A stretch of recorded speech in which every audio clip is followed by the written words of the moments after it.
এর আগে আমরা ম্যাগনেটিক কন্ডাক্টর দিয়ে ইন্টারলক করেছি। আজ আমরা রিলে দিয়ে ইন্টারলক করা শিখব। এর জন্য প্রথমে আমাদের যে সিলেক্টর সুইচ আছে, এই সিলেক্টর সুইচ ফেস থেকে সরাসরি আমরা এনোতে কানেকশন দিয়েছি এবং এনো অপর বিন্দু আমরা সরাসরি নিয়েছি 2 নম্বর রিলের কমনে, এবং কমন থেকে আমরা এনসি দিয়ে বের করে 1 নম্বর রিলের কয়েলে দিয়ে দিয়েছি, আর নিউট্রালের সঙ্গে। আর লোডটাও আমরা কয়েলের সাথে দিয়ে দিয়েছি, যাতে রিলেটা অন হলে লোডটা জ্বলতে পারে। এবার আবার আমরা ফেস থেকে সরাসরি 2 নম্বর সিলেক্টর সুইচের এনোতে দিয়েছি এবং এনোর অপর প্রান্ত থেকে আমরা লাইনটা নিয়ে 1 নম্বর রিলের কমনে দিয়েছি এবং এনসি দিয়ে বের করে আমরা 2 নম্বর রিলের কয়েলে দিয়েছি। এতটুকুই আমাদের দুটোই কিন্তু ইন্টারলক হয়ে আছে।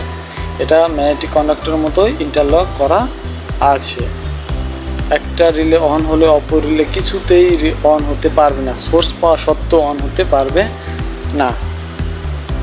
এই দেখো, আমরা প্রথম সুইচটা অন করে দিচ্ছি, রিলেটা অন করে দিচ্ছি, 1 নম্বরটা অন, 2 নম্বরটা এখন অন আছে।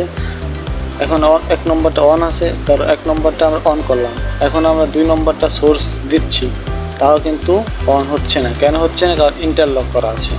এখন 1 নম্বরটা অফ করে দিলে 2 নম্বরটা অন হয়ে গেছে, কারণ ইন্টারলকটা আর নেই।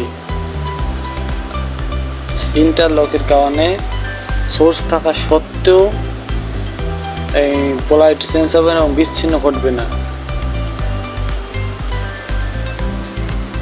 1 নম্বরটা এখন অন আছে, এখন 2 নম্বরটা সোর্স দিলে 2 নম্বরটা অন হবে না।